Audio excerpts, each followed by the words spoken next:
সংস্কার নিয়ে রাজনৈতিক দলগুলোর সাথে সংলাপ হবে। নির্বাচন নিয়ে সেনাপ্রধানের বক্তব্য ব্যক্তিগত বলছে সরকার।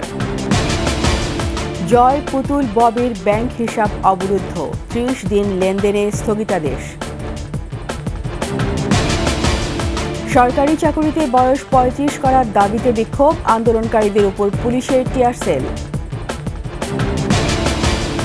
আবার উত্তপ্ত আশুলিয়ার শিল্পাঞ্চল, শ্রমিক যৌথ বাহিনীর সংঘর্ষ, গুলিতে নিহত এক।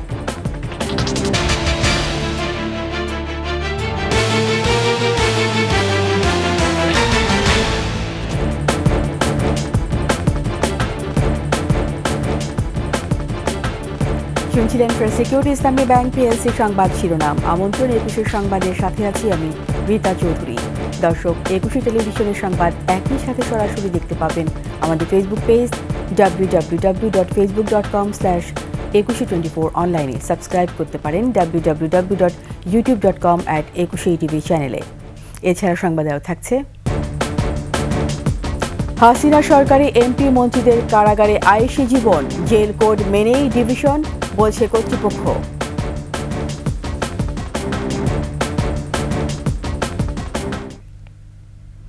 সংস্কার কমিশন পুরোদমে কাজ শুরুর আগে রাজনৈতিক দলগুলোর সঙ্গে আলোচনা করবে অন্তর্বর্তী সরকারি উপদেষ্টা পরিষদ। দ্রুত এই আলোচনা হবে। প্রধান উপদেষ্টার প্রেস সচিব বলেছেন, বর্তমান সরকারের মেয়াদ কতদিন হবে তা জনগণই ঠিক করবে। নির্বাচন নিয়ে সেনাপ্রধানের বক্তব্য তার ব্যক্তিগত বলেও জানান প্রেস সচিব। মেহেদী হাসানের রিপোর্ট। জাতিসংঘের সাধারণ পরিষদের অধিবেশনে যোগ দিতে গত ২৩ থেকে ২৭ সেপ্টেম্বর যুক্তরাষ্ট্রে অবস্থান করেন প্রধান উপদেষ্টা ডক্টর মোহাম্মদ ইউনূস। প্রধান উপদেষ্টার সফর শেষে ব্রিফিংয়ে তার প্রেস সচিব শফিকুল আলম জানান, বাংলাদেশের পরবর্তী পরিস্থিতিতে ডক্টর ইউনূস যুক্তরাষ্ট্রসহ বিভিন্ন দেশ ও সংস্থার সমর্থন পেয়েছেন। উনি বের হচ্ছেন, দেখা যাচ্ছে যে একজন ওয়ার্ল্ড লিডার এসে ওনাকে হাত করতেছেন, ওনাকে জড়িয়ে ধরছেন। He was given a rock star reception there. সবাই তার সাথে দেখা করতে চেয়েছেন এবং যেইগুলো মূল যে এসেন্স ছিল সেটা এটা হিস্টোরিক হওয়ার জন্য সবচেয়ে সবাই বলেছেন যে এই গভর্নমেন্টের সাথে, এই গভর্নমেন্টকে তারা সাপোর্ট করেন এবং এর সাথে তারা এই ইন্টারিম গভর্নমেন্টের সাথে তারা কাজ করতে ইচ্ছুক। বর্তমান সরকারের মেয়াদ নিয়েও কথা বলেন প্রধান উপদেষ্টার প্রেস সচিব। কমিশনের রিপোর্ট নিয়ে পলিটিক্যাল কনসালটেশন এবং এই কনসালটেশনের পরে বাংলাদেশের জনগণ, বাংলাদেশের সোসাইটি, বাংলাদেশের সমস্ত স্টেক হোল্ডার যখন ডিসাইড করবেন যে না আমরা এই বিষয়ে ঐক্যমত্যে পৌঁছেছি, তখন আপনি ইলেকশনের একটা ইয়া হবে। এটা কবে হবে? এটা কি ১৬ মাস পরে হবে নাকি ১২ মাস পরে হবে না ৮ মাস পরে? এটা আসলে এখনই নির্ধারিত করা যাচ্ছে না। আর আমার মনে হয় যে সেনাপ্রধান এখানে অপিনিয়ন দিয়েছিলেন। নিউ ইয়র্ক টাইমসের সাথে সাক্ষাৎকারে প্রধান উপদেষ্টা নিজে আগামী নির্বাচনে অংশ না নেয়ার যে প্রতিশ্রুতি দিয়েছেন তাতেই তিনি অনড় থাকবেন বলে জানান প্রেস সচিব। উনি খুবই এক কথার মানুষ। মেহেদী হাসান, ২১ টেলিভিশন, ঢাকা। দ্রুত সংস্কার কাজ এগিয়ে নিয়ে জাতীয় নির্বাচন আয়োজনের বিষয়ে প্রতিশ্রুতির কথা জানিয়েছেন অন্তর্বর্তী সরকারের প্রধান উপদেষ্টা ডক্টর মোহাম্মদ ইউনূস। রাজনৈতিক দলের নেতারা এটিকে স্বাগত জানালেও শঙ্কা প্রকাশ করেছেন সঠিক সময় নির্বাচন আয়োজন নিয়ে। মাহতাব মিনহাজের প্রতিবেদন। জাপানের রাষ্ট্রীয় সংবাদ মাধ্যম এনএইচকে দেয়া সাক্ষাৎকারে দ্রুত সংস্কার কাজ শেষ করে ১৮ মাস পর নির্বাচনের প্রতিশ্রুতির কথা জানান অন্তর্বর্তী সরকারের প্রধান ডক্টর মোহাম্মদ ইউনূস। নির্বাচন নিয়ে প্রধান উপদেষ্টার বেঁধে দেয়া সময়কে যৌক্তিক মনে করছেন রাজনৈতিক দলের নেতারা। এই সংস্কারগুলো বাস্তবায়ন করতে হলে ১৮ মাস মোটামুটি আপনার বলা যেতে পারে একটা সহনশীল সময় নিশ্চয়ই। আমি মনে করি সেক্ষেত্রে ১ বছর সময় লাগাটা খুবই যৌক্তিক মনে করলেও নির্ধারিত সময়ে নির্বাচন অনুষ্ঠান নিয়ে শঙ্কায় তারা। নির্বাচনের আয়োজন করতে গেলে one of the important stakeholder হচ্ছে পুলিশ। তো পুলিশ যদি আপনার পারফর্ম করতে না পারে বা পারফর্ম করার জায়গায় যদি পুলিশ না থাকে, তাহলে তো নির্বাচন আয়োজন করাটাও তো আসলে খুব কঠিন হবে। এই দেশের সমস্যা এত বেশি, সংস্কার এত বেশি করতে হবে যেন ভবিতব্য কোনো নির্বাচনে বিদ্যমান সরকার সেই নির্বাচনকে প্রভাবিত করতে না পারে। অন্তর্বর্তী সরকারের সংস্কার কাজের গতি আরও বাড়ানো উচিত বলে মত তাদের। আমি মনে করি কাজের গতি, রিফর্মের গতি, আলোচনার গতি, ঐক্যমতের গতি বাড়িয়ে যত দ্রুত সম্ভব করাতে হবে। মাহতাব মিনহাজ, ২১ টেলিভিশন, ঢাকা। ছাত্র জনতার আন্দোলনের মুখে দেশ ছেড়ে পলাতক সাবেক প্রধানমন্ত্রী শেখ হাসিনার ছেলে সজীব ওয়াজেদ জয় ও মেয়ে সাইমা ওয়াজেদ হোসেন পুতুল ও তার বোন শেখ রেহানা ছেলে রদওয়ান মুজিব সিদ্দিক ববির ব্যাংক হিসাব ফ্রিজ করেছে Bangladesh financial intelligence unit BFIU। এছাড়া আওয়ামী লীগের গবেষণা cell centre for research and information CRI young Bangla project এবং সাবেক মন্ত্রী নসরুল হামিদ বিপুর অ্যাকাউন্টও ফ্রিজ করা হয়েছে। সোমবার BFIUর থেকে সব ব্যাংকে এ সংক্রান্ত চিঠি পাঠানো হয়। আগামী 30 দিন এসব হিসাবে কোনো ধরনের লেনদেন করা যাবে না। প্রয়োজনে লেনদেন স্থগিত করার সময় বাড়ানো হবে। লেনদেন স্থগিত করার এই নির্দেশের ক্ষেত্রে মানি লন্ডারিং প্রতিরোধ বিধিমালার সংশ্লিষ্ট ধারা প্রযোজ্য হবে বলে BFIUর চিঠিতে বলা হয়েছে।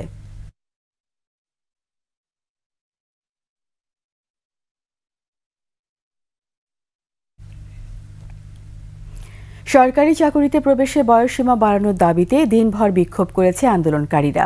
তাদের ছত্রভঙ্গ করতে কাঁদানে গ্যাস ও সাউন্ড গ্রেনেড নিক্ষেপ করেছে পুলিশ। দুপুরে প্রধান উপদেষ্টা বাসভবন যমুনার সামনে এ ঘটনা ঘটে। রাতে তারা প্রধান উপদেষ্টার সাথে দেখা করে কর্মসূচি স্থগিত করে আন্দোলনকারীরা। আকবর হোসেন সুমনের রিপোর্টে বিস্তারিত। সরকারি চাকরিতে প্রবেশের বয়সসীমা 35 করার দাবির আন্দোলন দীর্ঘদিনের। অন্তর্বর্তী সরকার গঠনের পর আরও জোরালো হয়েছে। বয়স নয়, মেধার মূল্যায়নে চাকরি প্রত্যাশীদের সমবেত উদ্যোগের লক্ষ্য প্রধান উপদেষ্টার বাসভবন হলেও শাহবাগ থেকে কাকরাইল সড়ক হয়ে উঠেছিল স্থবির। আন্দোলনকারীদের ছত্রভঙ্গ করতে কাঁদানে গ্যাস ও সাউন্ড গ্রেনেডও নিক্ষেপ করে পুলিশ।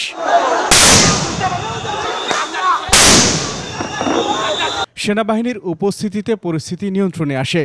পরে যমুনার সামনেই কাফনের কাপড় পরে চলে স্লোগান। এ সময় আন্দোলনকারীদের একটি প্রতিনিধি দলকে যমুনায় ডেকে নেওয়া হয় প্রধান উপদেষ্টার সঙ্গে আলোচনার জন্য। পরে দাবি ও আলোচনার সিদ্ধান্ত জানান সমন্বয়করা। আব্দুল মহিদ স্যারের সাথে, যিনি জনপ্রশাসন সংস্কার উপদেষ্টা, তার সাথে আগামীকালকে আমাদের একটা টিম বসবে, সাক্ষাৎ করবে আলোচনার জন্য দাবি বাস্তবায়নের জন্য। অন্তর্বর্তী সরকারের আন্তরিকতায় সন্তুষ্ট আন্দোলনকারীরা। এটা তারা আমাদেরকে নিশ্চয়তা দিয়েছে। সেই প্রেক্ষিতে আপাতত আমরা যমুনার সামনে থেকে সবাই উঠে যাব। দাবির সমর্থন পেয়ে অবস্থান তুলে নিলেও চূড়ান্ত সিদ্ধান্ত না আসলে মঙ্গলবার শাহবাগে আন্দোলন অব্যাহত রাখারও ঘোষণা দেয় তারা। আকবর হোসেন সুমন, 21 টেলিভিশন, ঢাকা। সাভারে আশুলিয়ায় সড়ক অবরোধ করে বিক্ষোভের জেরে শ্রমিক ও যৌথ বাহিনীর সংঘর্ষে একজন নিহত হয়েছে। এই ঘটনায় আহত আরও 35 জন হাসপাতালে চিকিৎসা নিচ্ছেন। বিক্ষুব্ধ শ্রমিকরা আইন শৃঙ্খলা রক্ষা বাহিনীর গাড়ি ভাঙচুর করে। সকাল থেকে দুপুর পর্যন্ত আশুলিয়া, টঙ্গী, জিরাবো, ইপিজেড এলাকা জুড়ে চলে সংঘর্ষ। বন্ধ হয় সাভারে 18টি কারখানা। তবে স্বাভাবিক আছে গাজীপুরে পোশাক কারখানার পরিস্থিতি। প্রতিনিধিদের সহায়তায় আফসানা লীলার ডেস্ক রিপোর্ট। সাভারের আশুলিয়া শিল্পাঞ্চলের জিরাবো এলাকায় পোশাক কারখানার শ্রমিকরা সড়ক অবরোধ করে বিক্ষোভ করেন। এক পর্যায়ে আইনশৃঙ্খলা রক্ষাকারী বাহিনীর সদস্যদের সঙ্গে সংঘর্ষে জড়ায় শ্রমিকরা। আন্দোলনকারীরা জানান, সকালে স্থানীয় মণ্ডল গ্রুপের শ্রমিকদের সঙ্গে মালিকপক্ষ, শ্রমিক সংগঠনের প্রতিনিধি ও আইনশৃঙ্খলা বাহিনীর সদস্যদের সঙ্গে বৈঠক চলছিল। এ সময় সমঝোতা না হওয়ায় শ্রমিকরা কারখানার বাইরে অবস্থান নেন। পরে অন্য কারখানার শ্রমিকরা সেখানে জড়ো হতে থাকেন। এ সময় আইনশৃঙ্খলা রক্ষাকারী বাহিনী ও শ্রমিকরা মুখোমুখি অবস্থান নিলে পরিস্থিতি উত্তপ্ত হয়ে ওঠে। এদিকে আশুলিয়া শিল্পাঞ্চলের নবীনগর চন্দ্রা মহাসড়ক অবরোধ করে বিক্ষোভ শুরু করে বার্স গ্রুপের শ্রমিকরা।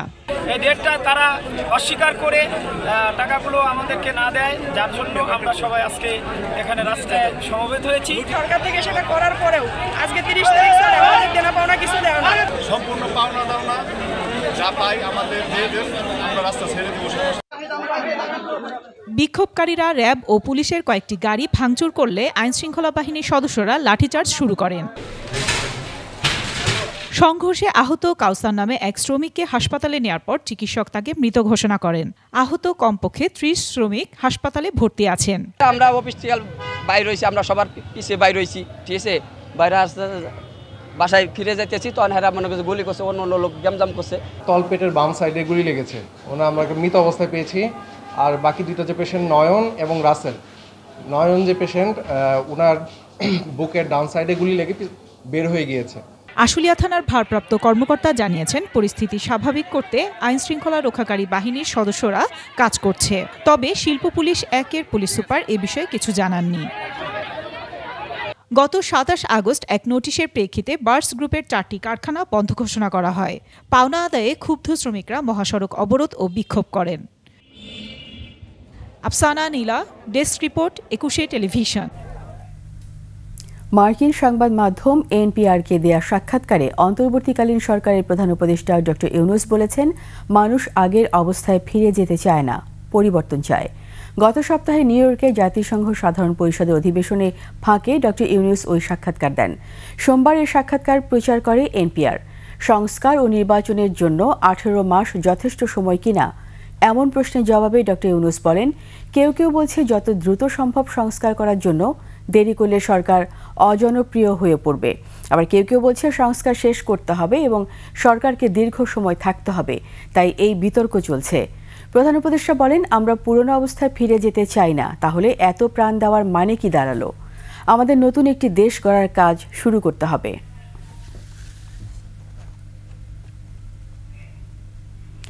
শেখ হাসিনা পতনের পর ধরা পড়েছেন তার সরকারের মন্ত্রী, এমপি, আমলারা।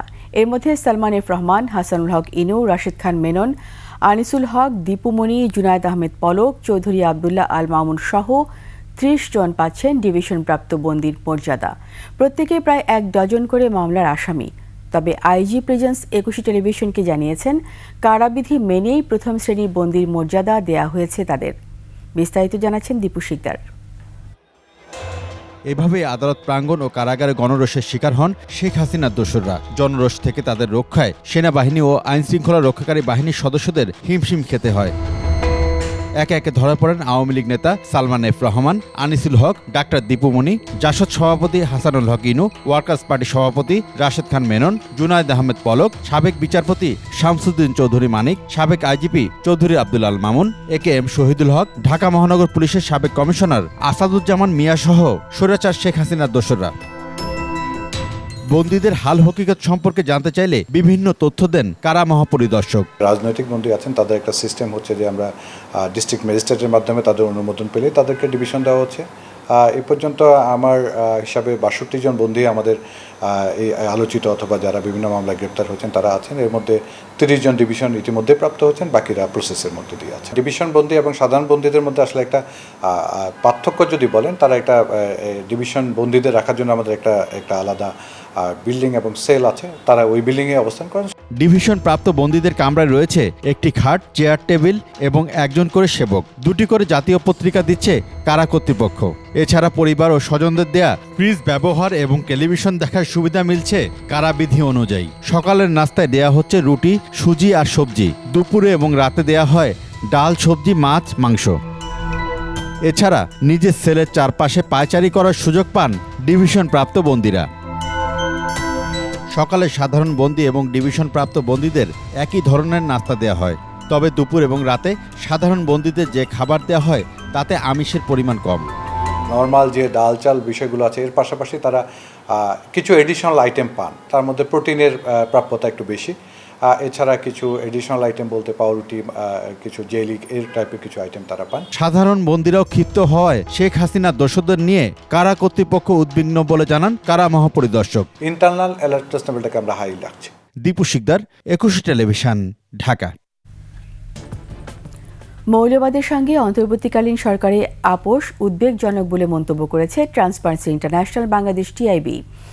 জাতীয় শিক্ষাক্রম ও পাঠ্যপুস্তক বোর্ড কর্তৃক প্রণীত ও মুদ্রিত সব পাঠ্যপুস্তক সংশোধন ও পরিমার্জনের জন্য গঠিত সমন্বয়ক কমিটি বাতিলের সিদ্ধান্ত বৈষম্যহীন নতুন বাংলাদেশের স্বপ্ন ও অসাম্প্রদায়িক চেতনার পরিপন্থী ও অন্তর্বর্তীকালীন সরকারের আপোষকামী আচরণের পরিচায়ক বলে গভীর উদ্বেগ প্রকাশ করেছে সংস্থাটি। বিবৃতিতে টিআইবির নির্বাহী পরিচালক ডক্টর ইফতেখারুজ্জামান একথা বলেন। নতুন বাংলাদেশ বৈষম্যমুক্ত, অসাম্প্রদায়িক, স্বচ্ছ, জবাবদিহিমূলক ও সুশাসিত হবে, যেখানে ধর্মীয় বা অন্য কোনো মতাদর্শ কারো ওপর চাপিয়ে দেওয়া হবে না বলে তিনি আশা ব্যক্ত করেন।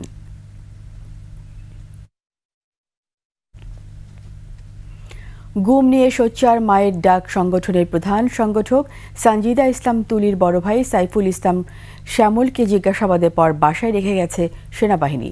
রাজধানীর শাহিনবাগ এলাকা থেকে দুপুরের পর শ্যামলকে চাঁদাবাজির অভিযোগ থাকায় জিজ্ঞাসাবাদের জন্য নিকটস্থ সেনাবাহিনী ক্যাম্পে নিয়ে যাওয়া হয় বলে জানিয়েছে আইএসপিআর। জিজ্ঞাসাবাদের পর বিকেলে তাকে নিজ বাসায় দিয়ে আসা হয়। আইএসপিআর জানিয়েছে, পরবর্তী তথ্য অনুযায়ী সাইফুল ইসলাম শ্যামলের বিরুদ্ধে অবৈধ অস্ত্র রাখার দায়ে রমনা থানায় একটি মামলা হয়েছিল এবং তিনি কারাভোগ করেছিলেন। এছাড়াও আরেকটি মামলায় 2016 সালে তিনি গ্রেপ্তার হয়েছিলেন। সাইফুল ইসলাম শ্যামলের বিরুদ্ধে নির্দিষ্ট অভিযোগ থাকার কারণেই তাকে জিজ্ঞাসাবাদের জন্য নিকটস্থ সেনাবাহিনী ক্যাম্পে নিয়ে যাওয়া হয় বলে জানিয়েছে আইএসপিআর।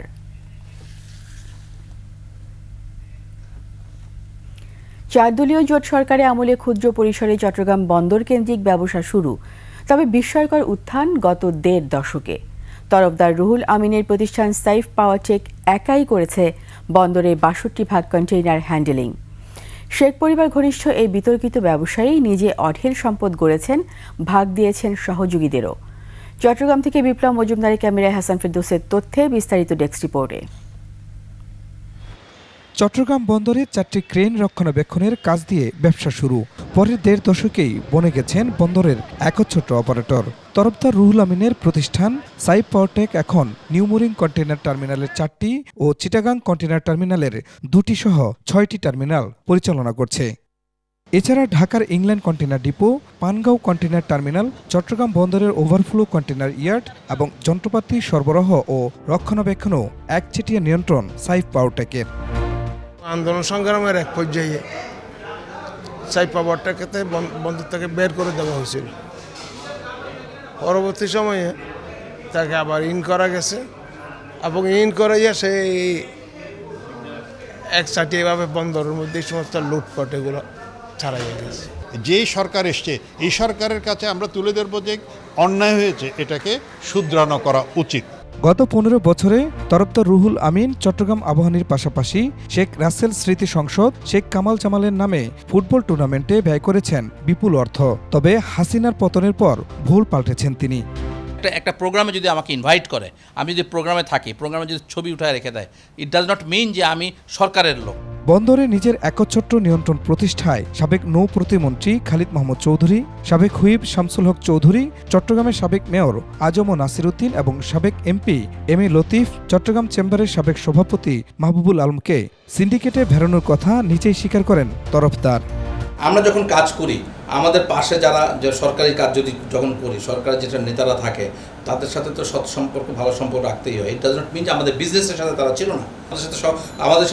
আমাদের বিজনেসের জন্য সকলের সাথে সুসম্পর্ক রাখতে হয়। এদিকে পাচার করা অর্থে দুবাইতে প্রতিষ্ঠান খোলার অভিযোগ রয়েছে রুহুল আমিনের বিরুদ্ধে।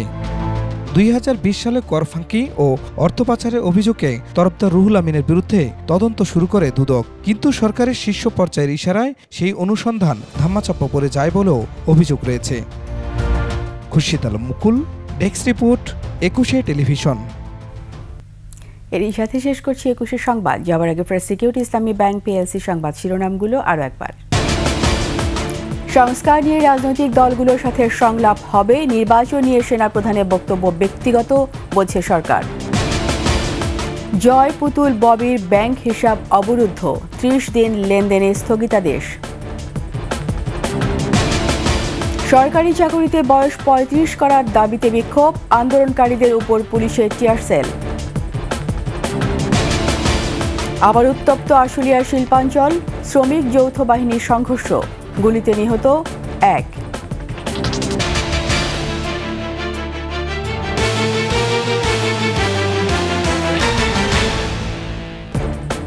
সবশেষ সংবাদ জানতে ডায়াল করুন 2021 নম্বরে আর ভিজিট করুন 21-tv.com ওয়েবসাইটে। এছাড়া ফেসবুকে ভিজিট করতে পারেন www.facebook.com/2124 অনলাইনে।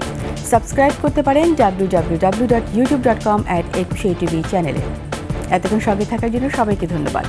পরবর্তী সংবাদ দেখার আমন্ত্রণ রইল। 21-এর সাথেই থাকুন।